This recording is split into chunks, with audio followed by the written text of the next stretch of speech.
welcome back to At the Table with Chef J.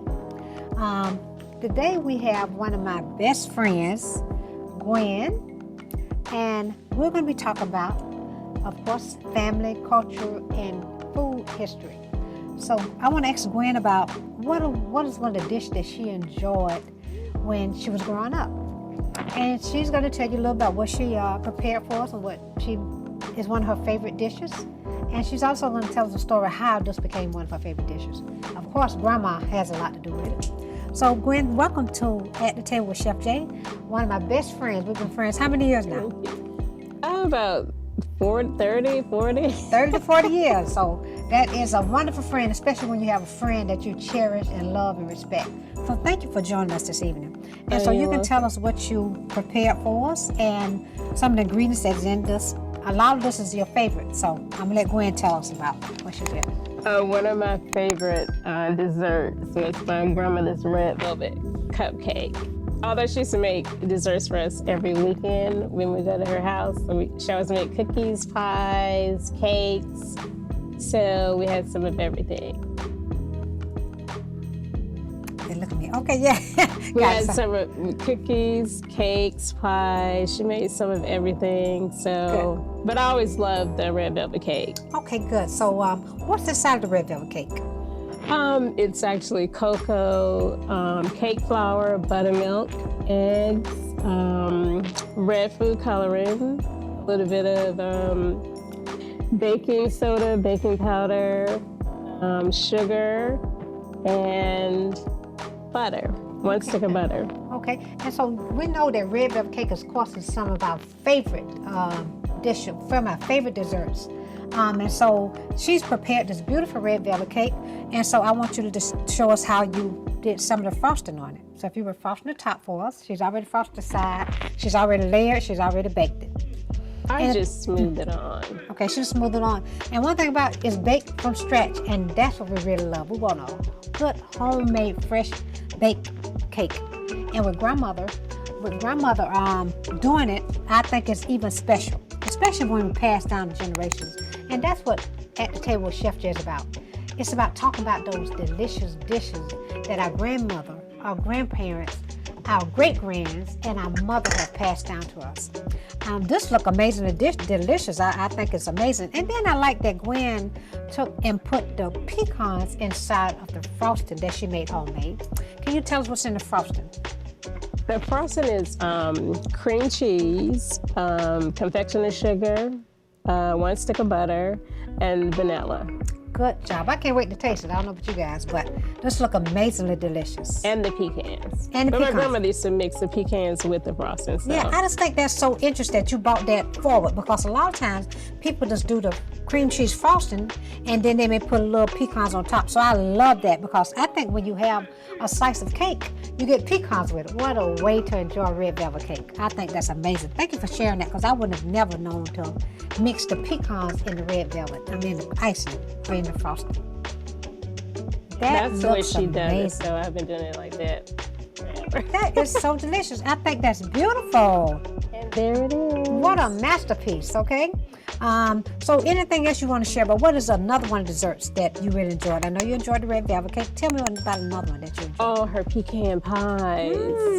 So it seems like she did a lot of pecans. Now let me ask you this right here. I have a client that grows pecans, and I was wondering, did she have somebody that supply her with pecans? Did y'all have a pecan tree, or she's still about? Yeah, she had a pecan tree. I think everybody probably had pecan trees. Yes. I tell you what, that is a good commodity to have in your yard. What a better way? How about some fresh pecans? I love that idea, okay?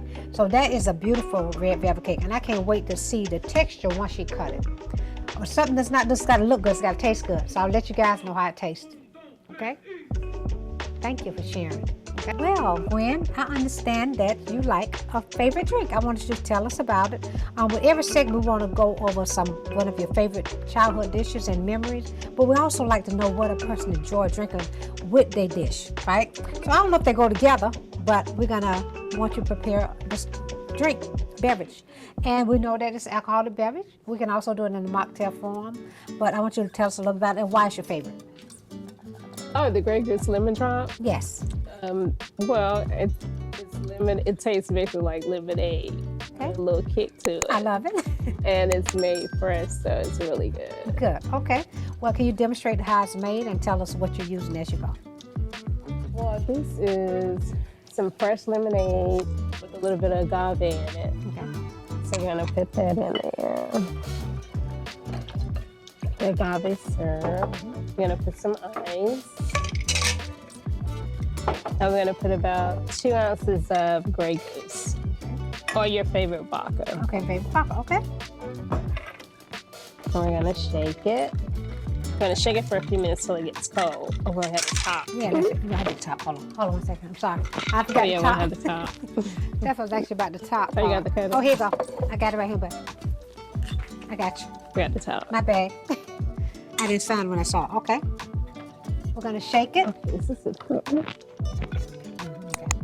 Okay, I'm gonna shake it till it's cold. Shake, shake, shake. All right.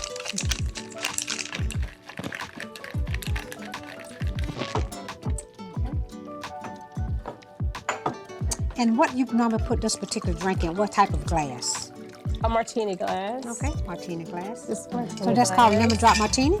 Yes, it's a lemon drop Okay. martini. Okay. See how I know this was And Gwen's favorite garnish is it. when we used to go out for dinner and enjoy each other. She always had this lemon drop. So I said, let's put that. So let's show everybody your favorite drink and how you make it. She loves lemon drops, you guys. Okay. So we have a nice lemon drop to enjoy with our cake. And then you garnish it with the lemon. I'm garnish it with lemon. So Very let's beautiful. slice the lemon. Beautiful. Look at that. How beautiful that is. And just as delicious.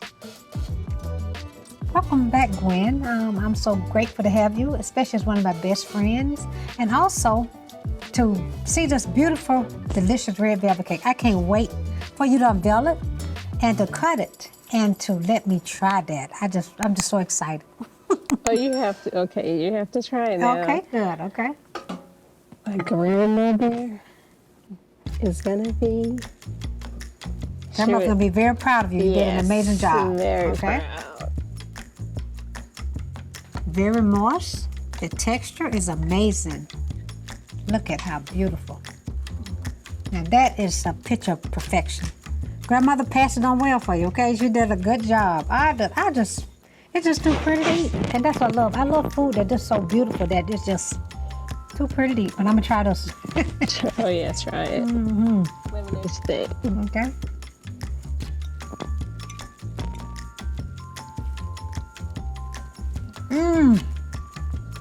Now that is The delicious. pecans with the icing. Guys, when you make your red velvet cake, or even this recipe, you definitely got to put the pecans in the frosting. Because with every bite, you get some crunchy, you get some sweet, you get some moist. And most of all, I just want to thank you for joining me at the table with Chef J. You're welcome. And definitely with this lemon drop. So I want to definitely try this. What do you think? You know, that actually go good with the red velvet cake.